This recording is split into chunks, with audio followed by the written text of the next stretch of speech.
عیدی، بوی توپ، بوی کاغذ رنگی، بوی تنده ماهی دودی وسط سفره نو، بوی یاسم جانماز ترمه مادر بزرگ. با اینا زمستون رو سر میکنم، با اینا خستگی مدر میکنم.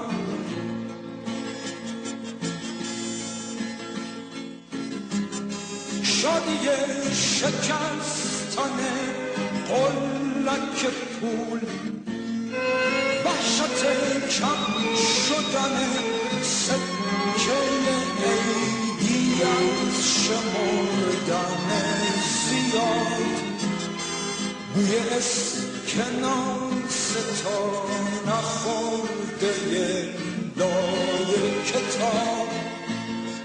با اینا زمستون رو سر میکنم، با اینا خستگی مدر میکنم.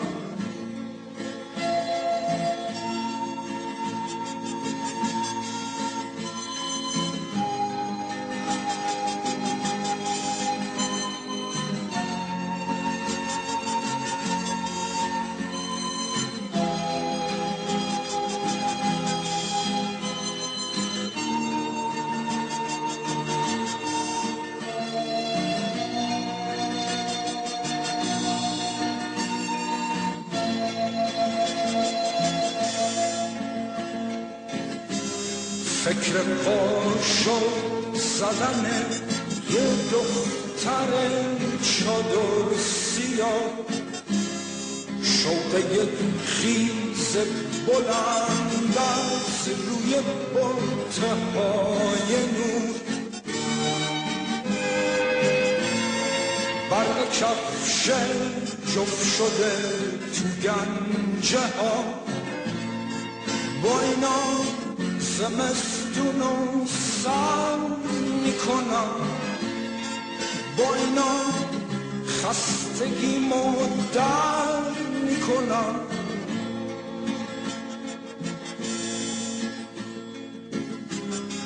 عشق یک ستاره ساختن با دولک، ترس ناتمام گذاشتن جریمه های عید مدرسه، بوی گل محمدی که خوش شده لای کتاب. با اینا زمستون رو سر میکنم، با اینا خستگی مدر میکنم.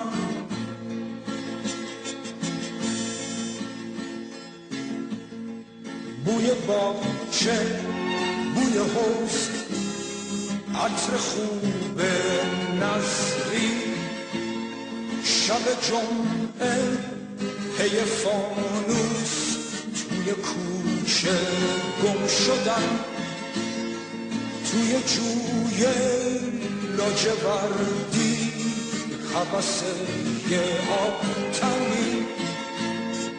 با اینا زمستون رو سر میکنم، با اینا خستگی مدر میکنم، با اینا زمستون رو سر